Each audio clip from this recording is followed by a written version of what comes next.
Está no ar mais um programa do Núcleo Sindical, aqui do Canal 6, TV Comunitária do Rio de Janeiro. Você pode nos assistir pela internet no www.tvcomunitariatudojunto.rio. Está aí na sua tela.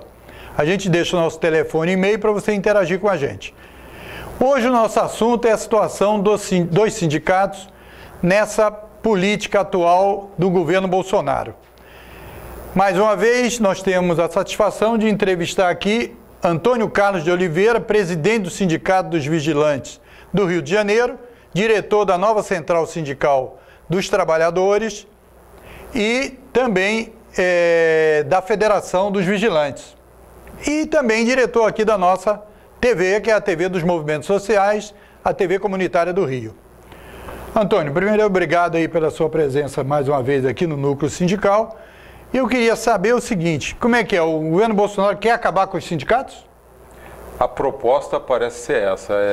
Nós vivemos a reforma trabalhista em 2017, nós até discutimos a reforma trabalhista aqui, que foi um primeiro passo na desconstrução do movimento sindical no Brasil, e agora veio a medida provisória do governo Bolsonaro, que foi a primeira iniciativa legal, que foi a medida provisória 873 do governo, que estabelece uma série de mudanças, não só no desconto e na cobrança das contribuições sindicais, como até mesmo na mensalidade sindical. E a gente percebe pela medida provisória e também pela leitura da exposição de motivos da medida provisória que o objetivo é justamente enfraquecer, desmobilizar e impedir a participação das entidades sindicais nesse grande debate que hoje está acontecendo, que é a reforma da Previdência. Porque a medida provisória vem no bojo de uma grande luta que hoje está ocorrendo, que talvez a população não esteja acompanhando tanto, que é a reforma da Previdência e a promessa de uma segunda reforma trabalhista que vai ser feita logo após a discussão da reforma da Previdência, que aprofunda ainda mais as perversidades da primeira reforma trabalhista ocorrida no governo Temer em novembro de 2017. Então, eu queria primeiro que a gente discutisse um pouco a questão mais geral. O Bolsonaro, quando assumiu, ele disse que era muito difícil ser patrão no Brasil. Ele não citou os trabalhadores, né? Quer dizer, difícil é ser patrão. Provavelmente a situação dos trabalhadores é muito confortável. A primeira medida no campo, quer dizer, a primeira medida do governo, no dia 1º, foi diminuir o salário mínimo, né? Do ponto de vista sindical, foi essa medida provisória que você citou. Então, quer dizer, o governo do Bolsonaro está marcantemente definido como um governo antitrabalhador? Sim, é um governo antitrabalhador e isso, pelo menos nós temos que fazer uma ressalva. Ele vem deixando claro desde a época da campanha. Não é uma surpresa para ninguém. O trabalhador que votou nesse candidato sabia que a proposta dele era a desorganização dos trabalhadores. Mas, de qualquer forma, ele vem executando algumas coisas que ele já havia prometido. Nós sabemos que o Bolsonaro é uma pessoa que desconhece muito do que ele fala. Ele diz que é difícil ser empresário no Brasil, mas ele mesmo diz que nunca foi empresário. Ele sempre foi, durante a sua carreira profissional militar, uma área completamente diferente. E algo que nos angustia muito é você ver uma discussão como a reforma trabalhista ser feita por pessoas que nunca bateram um cartão de ponto na vida, que nunca tiveram que cumprir horário e que vem falar do trabalho, que vem falar do mundo do trabalho como se algum dia tivessem carregado uma marmita debaixo do braço, como é o caso do Rodrigo Maia, que sempre falou do trabalhador, da justiça do trabalho, das relações trabalhistas, da CLT, assim como o Bolsonaro, com ódio, com um rancor, que é até mesmo difícil de compreender de onde vem todo esse ódio que eles estabelecem contra a classe trabalhadora e contra o mundo do trabalho. E o Bolsonaro é um sistema uma situação um pouco pior, porque ele vem sempre com um discurso anti-Estado, desconstrução do Estado, desconstrução dos mecanismos que o Estado tem de intervir na economia e nos desequilíbrios sociais, de uma pessoa que sempre viveu do erário público, na condição de militar e depois na condição de 28 anos como parlamentar. Então, o que a gente percebe é que as verdadeiras motivações nunca são apresentadas, né? Estão aí para cumprir um projeto, para cumprir uma proposta que evidentemente, de tornar cada vez mais pulverizado o trabalho, cada vez mais fragilizado, precarizado, diante de uma pauta que é mundial, que é internacional, para desregulamentar cada vez mais o trabalho, para permitir cada vez mais o nível de exploração do capital sobre a mão de obra. Agora, se para ele é difícil ser empresário, imagine, né, pensar do ponto de vista dos trabalhadores da Vale que trabalhavam lá na mineradora lá em Brumadinho, né, que estavam fazendo a refeição de frente para uma barragem que já estava condenada pelos engenheiros e pelos técnicos da própria Vale do Rio Doce. Se é difícil no Brasil, difícil é ser trabalhador. Agora, Antônio, o Bolsonaro também fez um discurso aí que você lembrou da campanha, etc., contra o ativismo no Brasil. Assim, como se ele desejasse que, ou a sociedade deveria desejar, que houvesse menos ativismo ou nenhum ativismo, né? Quando o cara diz que é contra o ativismo, ele está dizendo que é contra que a sociedade se posicione, que a sociedade discuta, que a sociedade se organize, a sociedade aí de forma ampla, seja os trabalhadores diretamente do chão de fábrica, seja os professores que trabalham mais com a questão da cabeça e do raciocínio, do ensino, etc., e outros profissionais. Então, essa medida provisória que nós vamos aprofundar daqui a pouco no nosso debate, ela está dentro do âmbito dessa tentativa do Bolsonaro de aplicar esse discurso, essa narrativa de ser contra o ativismo, como se o ativismo criasse problema para a sociedade? Talvez, Moisés, muitas vezes é até difícil discutir o discurso do Bolsonaro, porque eu muitas vezes tenho a impressão que nem ele compreende o que ele está falando. Porque se nós formos falar em ativismo, manifestações, pressão popular, rua, esse movimento conservador que o levou até a presidência da República nasceu desse ativismo de rua, do pessoal com a camisa verde e amarela na rua, protestando contra o que seria a corrupção e contra uma série de outras mazelas que nós reconhecemos que existem, como a corrupção, mas boa parte do que o levou à presidência da República foi um ativismo desorganizado, feito em redes sociais, mas que não deixou de ter muita essa face. E esse ativismo digital meio fora da lei, né? Exato, mas é um ativismo. Digamos, se for analisar desse ponto de vista, é um ativismo. Ele mesmo declara que a partir de 2013, das manifestações de 2013, ele foi utilizando as redes sociais, se envolvendo com esses movimentos, até nós chegarmos no ano passado, durante o período das eleições, em que ele foi eleito. Mas, de maneira geral, eu acredito que quando ele esteja falando de ativismo, ele está querendo criar uma ideia de que o Brasil foi controlado pelos movimentos sociais, pelo movimento sindical, durante o que foram os governos do PT aqui no Brasil. Mas a gente sabe que, do ponto de vista democrático, nada mais importante do que o ativismo, a participação popular, a participação da sociedade civil, o incentivo às diversas manifestações, a diferença, a divergência e assim por diante. Manifestar-se contra o ativismo da forma como ele vem se manifestando, de uma forma preconceituosa e muito nebulosa do que ele está querendo, ou que ele está querendo se referir, só joga contra a democracia, contra o Estado de Direito democrático. Essa ideia que ele teve aí de mandar comemorar nos quartéis o início da ditadura militar, né, do 1º de abril de 64, que eles dizem que é 1º de março, mas isso é uma demonstração que você tem um presidente, num período democrático, jogando contra os valores maiores da Constituição, os valores maiores que a democracia nos trouxe nesses anos de luta a partir da redemocratização em 88, ou seja, o discurso dele está completamente fora de sintonia com o país que nós vivemos hoje. Toda a democracia, ela sempre vai no sentido do seu aprimoramento. E ele está indo no sentido contrário, na minha opinião, até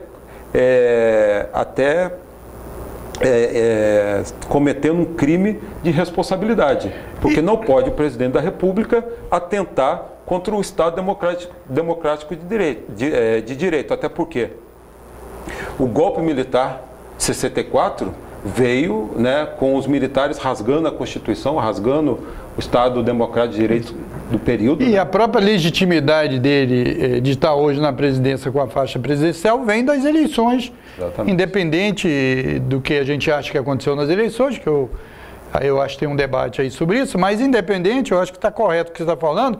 E, inclusive, é bom citar que o que ele queria mesmo não aconteceu, porque houve uma resistência do Supremo, da Justiça, né, quer dizer, que proibiu a forma como ele queria fazer, e aí ficou lá uma meia sola e tal, etc., mas que também ajudou na mobilização também das diversas consciências sobre isso. E eu queria, então, para a gente terminar essa primeira fase, assim, mais geral, antes de entrar no detalhamento da MP, que era o seguinte, pô, na época do João Goulart, né, se falou também da República Sindicalista, né? Quer dizer, olha, o medo da República Sindicalista e tal, o que tem a ver com esse negócio do ativismo, dos sindicatos. Como é que você analisa esse paralelo entre o discurso daquela época e esse discurso, que eles ficaram meio envergonhados de fazê-lo de forma completa, né? Eles fizeram sobre essa coisa de muito ativismo e agora estão atacando os sindicatos, mas não tem um paralelo aí a fazer? É possível, até porque naquele período, de 64, existia uma grande participação popular, os sindicatos estavam organizados, a central sindical do período, os trabalhadores de maneira geral, alguns setores da vida militar também estavam organizando, reivindicando. E isso, evidentemente, sempre incomoda as elites, sempre incomoda o status quo. Da mesma forma com que agora, né, nos últimos anos, a participação do movimento sindical, dos movimentos sociais, as diversas pautas que foram sendo apresentadas ao longo dos anos, também incomoda esses setores, até porque eles estão aí para representar o capital. E o capital, nesse momento, diante da crise que nós estamos vivendo, né, para conseguir avançar no seu processo de acumulação, ele precisa desorganizar o outro setor, que é o setor do trabalho. Então, o discurso, né, por mais que não seja claro, mas ele tem por objetivo favorecer um campo, que é o campo da acumulação do capital, é o campo do sistema financeiro, que o governo até agora, em momento nenhum, entrou nesse debate. Ninguém entrou no debate daqueles que vivem da renda, que vivem dos juros, que vivem da especulação. Ninguém tratou desse capital fratricida que você promove um show em São Paulo, numa das maiores cidades do mundo, com utilização de mão de obra análoga à mão de obra escrava, né, em pleno 2019. Então, é evidente que ele está nesse campo tentando desorganizar o trabalho, né, nesse caso, nesse momento aí, na questão sindical, para favorecer o capital, sem dúvida, assim como em 64 também foi dessa forma, né? Ok, agora entrando especificamente na MP que você citou, quer dizer, quais são os ataques que essa MP faz à legislação e aos avanços que a sociedade desenvolveu? Por exemplo, ele proíbe que a organização sindical negocie com os patrões e crie um mecanismo, como era o que estava em vigor, de desconto em folha das contribuições e das mensalidades dos sindicatos. E também havia um respaldo na CLT que eles estão propondo a mudança. O que isso tem atrapalhado o movimento sindical e que tem feito o ressurgimento de um movimento unificado de combate a essa medida? Nesse debate, Moisés, sobre a medida provisória, eu queria só fazer uma pequena separação. Na exposição de motivos da medida provisória, volto a destacar, o texto começa atacando a questão dos sindicatos de servidores públicos, porque a medida provisória, ela altera a CLT, atingindo a parte privada, segmento privado, mas também faz uma alteração na Lei 8.112, que é o Estatuto dos Servidores Públicos Federais. E no início do texto da exposição de motivos da medida provisória, ele vem discorrendo apenas sobre os sindicatos de servidores. E é interessante que ele mesmo reconhece, o governo reconhece, que os sindicatos de servidores, em geral, não têm o desconto de contribuição sindical. Vive, na sua grande maioria, apenas das mensalidades sindicais.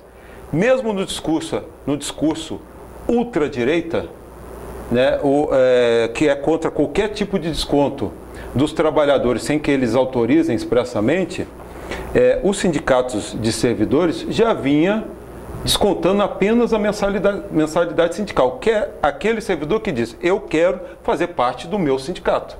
E vai lá e autoriza expressamente. Então ele fala, esses sindicatos sobrevivem apenas da mensalidade e nós queremos cancelar essa mensalidade descontada na folha, porque isso gera um prejuízo ao erário público, a administração é que está pagando isso e não é justo que a administração reverta dinheiro público para os sindicatos, como se funcionasse dessa forma.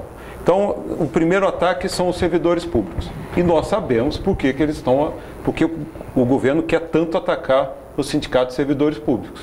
Todo mundo sabe que a reforma da Previdência atinge em cheio os servidores públicos. Civis, né? Não militares. Os militares, pelo contrário, né? Estão em alta no governo. Aí vem a parte privada, que são os sindicatos do setor privado. Nesse aspecto, a medida provisória, Moisés, ela é um segundo ato da reforma trabalhista, porque na reforma trabalhista já havia a proibição ao desconto da contribuição sindical.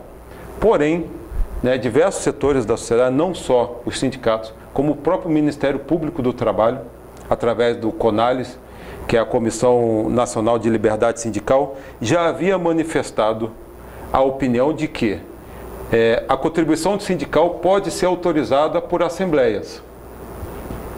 Por quê? No mundo do trabalho não existe decisão individual, existe decisão coletiva. Quando você vai para uma negociação salarial, você não faz uma negociação individualizada. Tudo é coletivamente. Exatamente. As assembleias, os acordos, as convenções, as negociações, o reajuste e os benefícios conquistados em convenção. É para toda a categoria, ele é universalizado, ele não é só para aqueles que são sindicalizados. Então, o governo veio para impedir que os sindicatos façam qualquer tipo de desconto a título de contribuição sindical através das convenções coletivas.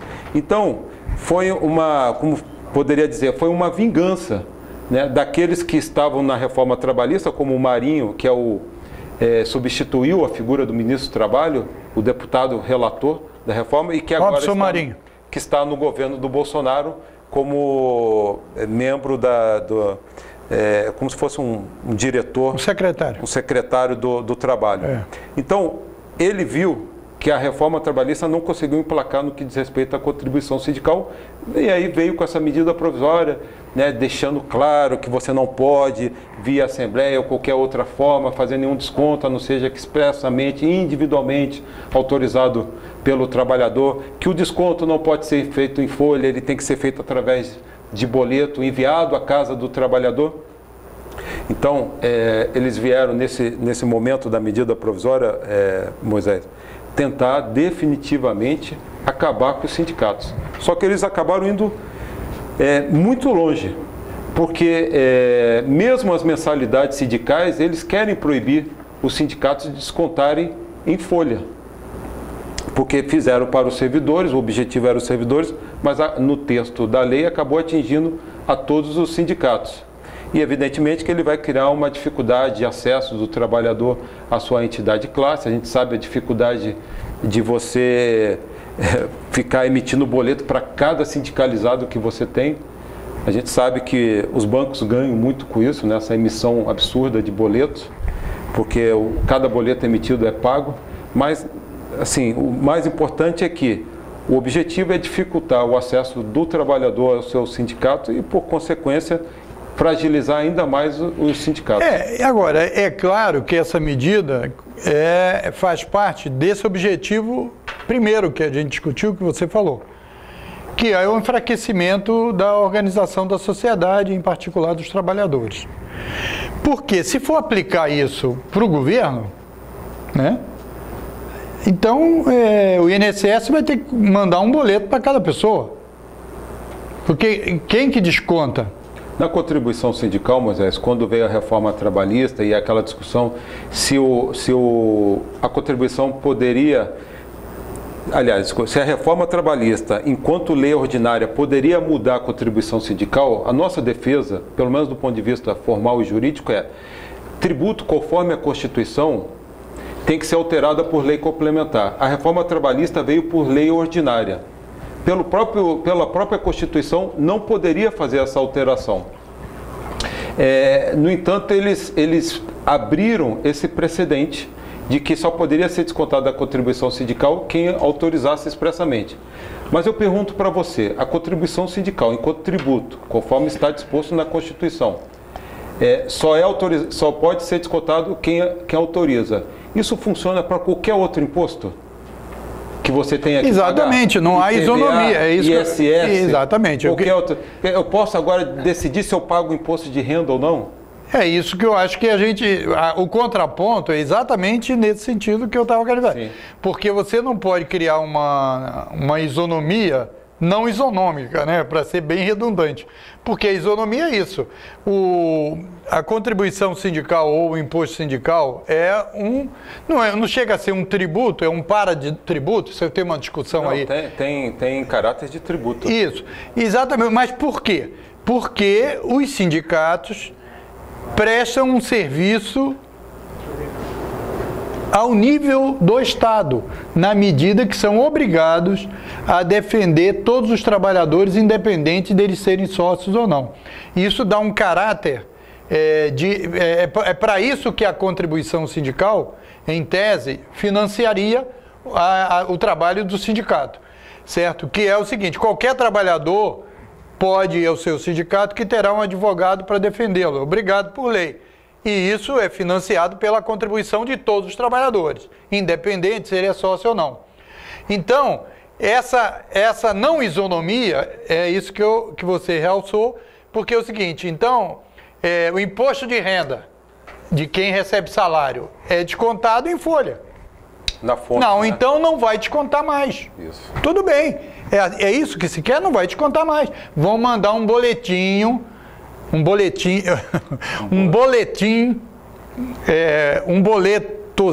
sei lá, boletinho, né, sei lá. Um boleto com valor bem pequeno, R$ 27, R$ 23, R$ 22, para cada um para pagar o imposto de renda. Por que vai descontar em folha? Não pode. Porque se o imposto dos trabalhadores não pode, por que do governo pode? Né? Então, eu acho que isso também é uma coisa a ser discutida na Justiça, porque ele desmontou toda a estrutura que foi montada, e isso vai desmontar até a questão do próprio imposto. Né? Eu vou dizer, não vou pagar para esse governo Witzel, porra, não quero. É a mesma coisa que eles estão falando, que eles vão entrar depois com o fim do sindicato único, né? Então, vão ter vários sindicatos. Tá bom, então eu quero outro estado. Eu não quero a prefeitura do Crivella que não defende, que não faz proteção das encostas. Eu quero uma outra... Isso é uma desorganização absoluta. Vai se entrar numa luta... Seria o mesmo paradigma, né? Não é isso? E Moisés, o mais grave de tudo isso é que a gente percebe que essa reforma trabalhista e tudo mais caminha também no sentido da destruição da justiça do trabalho, que era outra questão que eu não queria deixar aqui de citar, porque no texto da exposição de motivos e nos argumentos apresentados pelo governo, muitas críticas são feitas ao ativismo da Justiça do Trabalho. É como se a Justiça do Trabalho também fosse formada por vários militantes com bandeira vermelha. Provavelmente comunista, né? Exatamente. Como disse o próximo ministro da Educação. Então, vai ser o próximo passo deles, que também nos preocupa muito, porque a gente sabe a importância da Justiça do Trabalho no sentido de equalizar essas diferenças entre o trabalho e o capital, nessa relação que a gente vê cada vez mais desigual. E é outra preocupação que os movimentos sociais e o movimento sindical tem que estar atento também. Então, agora, para a gente encerrar, Antônio, você não sente que toda essa montanha de derrubadas, de tentativas de derrubada de direito, algumas sendo derrubadas e tal, alguns direitos sendo extintos, isso também não está trazendo mais consciência para a unificação dos movimentos contra isso? Teve uma alternativa aí de reunião de várias centrais de movimentos sociais com segmentos, os partidos também mais progressistas estão unidos através de suas fundações. Você não acha que está havendo, isso também estimula uma reorganização mais intensa dessa oposição, não oposição ao governo, mas oposição a essas teses esdrúxulas que você mesmo registrou como um troço do atraso? A gente está terminando, fica aí a última pergunta para você esclarecer. Não, acredito que sim, essa unidade do movimento sindical, ele vem avançando. Alguns expurgos sempre vão acontecer, até porque algumas centrais já começam a flexibilizar o seu discurso, né? Já começam a tergiversar, se é a favor ou contra a reforma da Previdência, mas de maneira geral as centrais mais comprometidas estão unificadas nessa discussão da medida provisória e da reforma da Previdência no Congresso Nacional, até porque a grande discussão da inconstitucionalidade ou não da medida provisória, mais do que no Supremo, tem que ser feito no Congresso. Esse debate nós temos que ganhar dentro do Congresso, mostrando que, dentre outras coisas, você não permitir o desconto da mensalidade sindical é um absurdo que só mostra a vontade do governo de não permitir que os sindicatos influenciem na discussão da reforma da Previdência. E o outro aspecto, Moisés, que eu acho importante é o seguinte: o trabalhador que votou nesse governo já está começando a se arrepender, já está começando a verificar que ele votou num governo que joga contra os interesses dele. E a cada momento que o governo avança no que diz respeito à discussão da reforma da Previdência, que os trabalhadores vão se dando conta do que isso vai significar, a gente percebe o quanto isso tem sido importante também na mobilização popular. Até porque, Moisés, o desemprego cresce, vai de 11% para 13%, dados alarmantes como 11 milhões de famílias, em que você não tem uma pessoa na família que esteja vivendo de renda, de uma renda fixa. Você vê essa total precarização através do contrato intermitente e do contrato parcial, que impede você, inclusive, de ter recolhimentos do INSS. E, no entanto, você vem na outra ponta com o governo te exigindo cada vez mais tempo de contribuição para poder se aposentar. Então, de um lado, você tem um alto desemprego, a impossibilidade de ter contratos de trabalho mais sólidos, que você consiga ter renda e contribuição, e, por outro lado, um governo que te exige cada vez mais contribuição para se aposentar, além de uma proposta que vem para acabar com a juventude brasileira, que é a questão da previdência de capitalização, que já foi utilizada, já foi aplicada em outros países e são um desastre social, né? Porque é a mesma coisa que eu ir em qualquer banco, passar a fazer um depósito mensal e no final da minha vida ver quanto que eu consegui recolher ali e tentar viver daquilo. Então, eu acredito que esses aspectos vão levar cada vez a uma mobilização maior dos trabalhadores e dos setores populares e mais sofridos desse país. Antônio, muito obrigado.